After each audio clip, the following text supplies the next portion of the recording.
Tonight is the statewide filing deadline for independent candidates to run for election in November. And that includes those planning to run as Republicans for Lynchburg City Council. ABC 13's Allison Mullet joins us now live from the registrar's office with why state party leaders say the decisions to throw out the Firehouse primary and the censure of one of its elections officials were necessary. Yeah, those decisions were hotly debated, but state party leaders say they were justified with a vote 55-17 agreeing.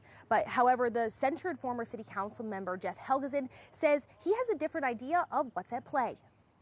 A bitter dispute over a local primary is still playing out. Former city council member Jeff Helgeson, who helped run the Firehouse primary, is now barred from holding party office or membership.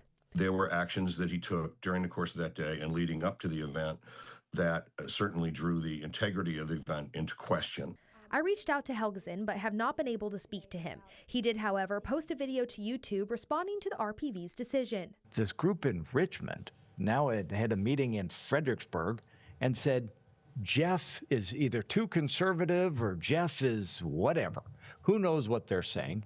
But I think what they're doing is they don't like the fact that I'm not controlled by somebody in Richmond. However, Jeff Ryer, chairman of the Republican Party of Virginia, says Helgeson's actions at the primary were simply inappropriate. It was definitely not a good idea on Election Day to, as an officer of the election and one of the people in charge of the process, to have gone outside, worked to the line of voters on behalf of specific candidates. Ryer is referencing this moment from Election Day. You can see Councilmember Chris Feraldi questioning Helgeson about endorsing certain candidates while running the primary. No, I would like to know how an election official can be handing out sample ballots. So because I took off my badge. That particular action was something that caused a lot of eyebrows to be raised. Helgeson acknowledged endorsing 3 candidates, but argues it should not have led to the party's actions. They were so vengeful, they said, we're going to ban the committee. They were there and witnessed. There's no problems with regarding voter counting and tabulation.